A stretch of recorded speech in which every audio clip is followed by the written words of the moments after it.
There is a specific kind of woman who, when her entire world starts cracking down the middle, she does not call anyone. She does not post about it. She does not wait for someone to save her. She just stands there in the wreckage, looks at it the way a soldier looks at a battlefield, and something shifts in her face. Not panic, not tears, something quieter, something that looks almost like surrender, and then hardens into steel. Focus. That moment is worth freezing in your mind, because the thing falling apart was never really the point. When a woman learns to carry a life that keeps piling weight on her shoulders faster than she can set it down, something rewires inside her skull. It happens at 1 a.m. in a dark kitchen, her hands shaking. Around a cup of coffee, she is not drinking, while the rest of the house sleeps, and the only person left awake to fix it is her. It happens on the drive home from a day she was not supposed to survive, her knuckles white on the steering wheel, her jaw locked so tight she forgot how to breathe. That environment carves something permanent into how she moves through the world. Most people hand their pain to someone else, but women who learned to catch the weight themselves made a different choice. They looked difficulty in the face and decided it was not a signal to run, it was a signal to sharpen. That decision is the reason you are the way you are. When a woman carries a problem through her body instead of her head, she is not worrying. She is mapping an invisible battlefield. She is tracking 20 moving pieces at once. The temperature of the house before she opened the door, the one word her mother said wrong on the phone, the text that came in too fast or too slow, the silence at the dinner table that should have been noise. She runs all of it through years of data stored somewhere deeper than language. Researchers call this embodied cognition. Ask her how she knew, and she will pause. Then she will say, "I just felt it." She is not being vague. She is translating a language most people never even learn to hear. This builds something that looks like suspicion. She trusts her own body more than anyone else's mouth. She has been in too many rooms where the expert was wrong. That is not arrogance. That is a woman who learned the hard way that her gut was almost always right. And every time she ignored it, the ceiling fell in. There is something else invisible work teaches her. Holding a family together, keeping a house running on 4 hours of sleep, healing her own wounds while still bandaging everyone else's. None of it can be rushed. Cut one corner, and the problem boomerangs back, twice as big, usually in the middle of the night. Women who absorb this become unusually patient with things that take real time and unusually allergic to anyone who promises quick fixes. If any of that is hitting you where I think it is, do me one small favor. Hit the like button, not because I am asking, because somewhere out there, another woman is watching this at 2 a.m., curled up on her couch, feeling like nobody could possibly understand the weight she is carrying. Your one tap could drop this video into her feed tonight. Let's keep going. Most women who operate this way did not invent it. They inherited it. A mother who never once broke in front of them, but whose eyes told a story her mouth refused to. A grandmother who survived things nobody spoke about at the dinner table. What was passed down was not a skill. It was a posture, a way of standing inside a storm without letting the wind take her. This is why this kind of strength becomes identity.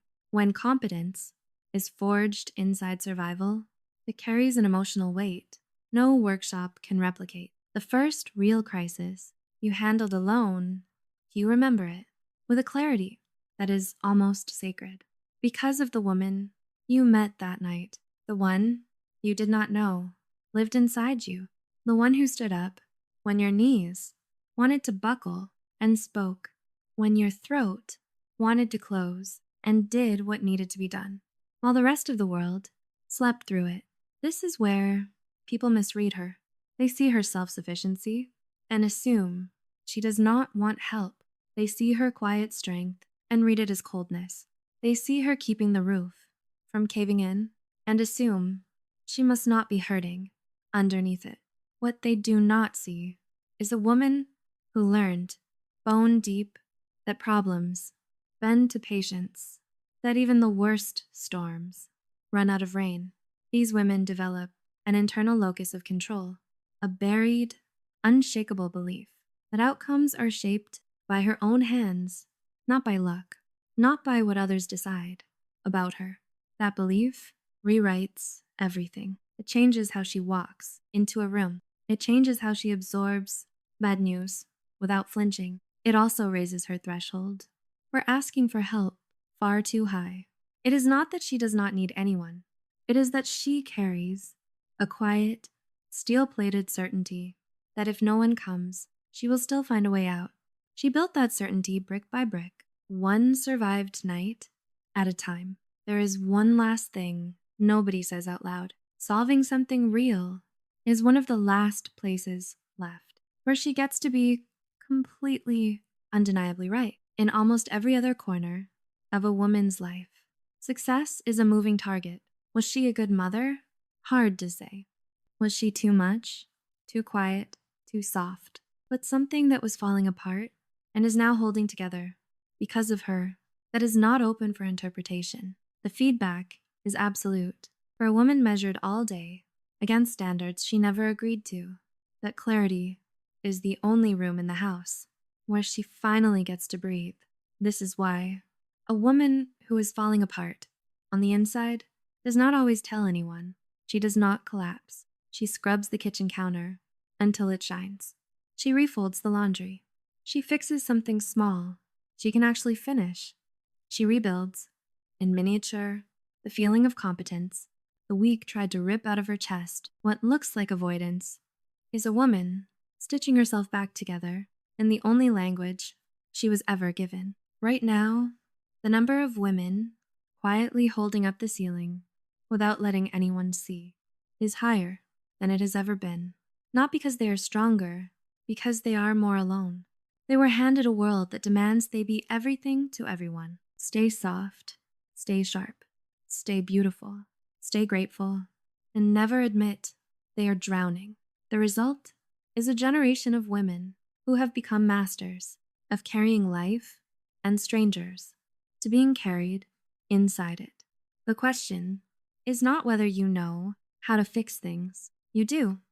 The real question is whether you have built even one small corner of your life where you are allowed to set the weight down, where someone sees the full cost of what you carry and does not flinch and does not leave. Because the women who have that one corner carry something into every room that cannot be taught, a quiet certainty, a refusal to buckle, a deeply held faith that if she stays in the fight long enough, it will give way.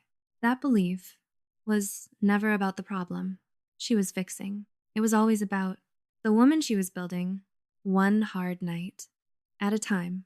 If this just put words to something you have been carrying alone for years, do one last thing. Subscribe to this channel and leave one comment telling me the moment you realized you were the one who had to figure it out. Just one moment. Because another woman will read your comment tonight. And for the first time in a long time, feel less alone in the dark. You are not cold. You are not too much. You are not hard to love. You are a woman who learned how to hold an entire sky above her head in a world that rarely thought to ask if her arms were tired. And that is not a flaw. That is the quiet, unshakable architecture of who you are.